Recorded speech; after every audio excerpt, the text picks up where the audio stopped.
हस्तिनापुर, जहाँ से power and politics की उत्पत्ति हुई थी, वहाँ एक सभा बुलाई गई थी। कौरवों के सबसे बड़े भाई दुर्योधन ने एक ऐसी घटना आयोजित की थी जो इतिहास के पन्नों पर हमेशा के लिए एक काला धब्बा छोड़ गया। एक ऐसा अपमान जो कभी भुलाया नहीं जाएगा। पांडव इनोसेंटली सभा में पहुंच गए।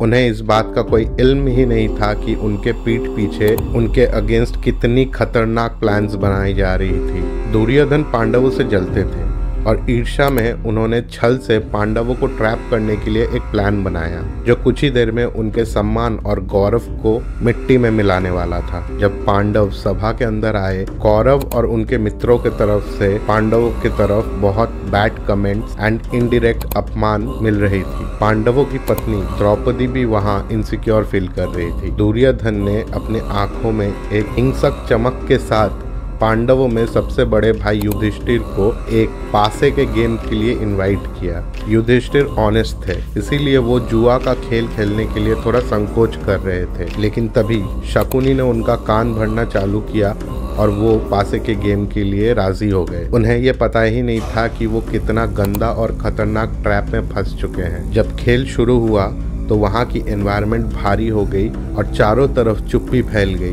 हर पासे के खेल के साथ सौदा बढ़ने लगा और चतुर शकुनी युधिष्ठिर को इन्फ्लुएंस करने लगे। युधिष्ठिर शकुनी के इन्फ्लुएंस में आकर अपने भाई, राज्य, धन, यहाँ तक कि खुद को भी हार गए कौरवों के पास। पूरी सभा हंसी और किलकारियों के आवाज से गूंज उठी जब युधिष्ठिर सब कुछ हारने के बाद आखिरी शर्त में अपनी प्रिय पत्नी द्रौपदी को सौदे में लगा दिया। सभा की माहौल में एक अजीब सी विकेटनेस छा गई और द्रौपदी के आंखों में क्रोध की आग भड़कने लगी। दुर्योधन ने अपनी आखिरी बाजी भी जीत ली और संतुष्टि से भर उठे, क्योंकि उनका उद्देश्य ही था पांडवों के सम्मान में कलंक लगाना। और कोई अपनी पत्नी को जुए के खेल में सौदे के हिसाब से लगा दे, इससे बड़ी असम्मान और कुछ नहीं हो सकती। दुर्योधन ने द्रौपदी को भरी सभा के बीच बुलाया और उसे कहा कि आज से तुम मेरी गुलाम हो, और उसको अपनी गोद में आकर बैठने को कहा। लेकिन द्रौपदी अपने मान मर्यादा को त्यागने वाली नहीं थी। उसने दुर्योधन को इनकार कर दिया और सभा में मौजूद बड़े बूढ़ों से मदद मांगी, लेकिन उसके मदद पे कोई नहीं आया। दुर्योधन अपनी ईर्ष्या और अहंकार में आकर द्रौपदी की साड़ी उतारने लगे और द्रौपदी हेल्पलेस होकर श्री कृष्ण से प्रार्थना करने लगी। द्रौपदी की श्री कृष्ण के प्रति श्रद्धा के कारण उस दिन उस सभा में एक चमत्कार हुआ। द्रौपदी की साड़ी इन्फिनाइटली एक्सटेंड होती रही, जिससे द्रौपदी की मर्यादा सुरक्षित रही दुर्योधन के नीच और घटिया इंटेंशन से। सभा में आश्चर्य फैल गया इस डिवाइन इंटरवेंशन को देखकर, लेकिन कौरवों के मन में कोई पश्चाताप नहीं था। दुर्योधन ने पांडवों एंड द्रौपदी को 13 साल के लिए वनवास भेजने का आदेश दिया, जहाँ वनवास का आखिरी साल उनको छुप कर रहना था। जब पांडव और द्रौपदी अपने वनवास की तैयारी कर रहे थे, उनके मन में अन्याय की भावना जल रही थी। कौरवों के हाथों उनका अपमान उनसे सहन नहीं हो रहा था और वो अपने बीच एक प्रतिशोध का प्लान बना रहे थे। उनके मन में सिर्फ जीवित रहने का सोच ही नहीं था, बल्कि अपने सम्मान को दोबारा हासिल करने की आग भी जल रही थी। उन्होंने जो सहा उसे भुलाया नहीं जाएगा और उनके सर पे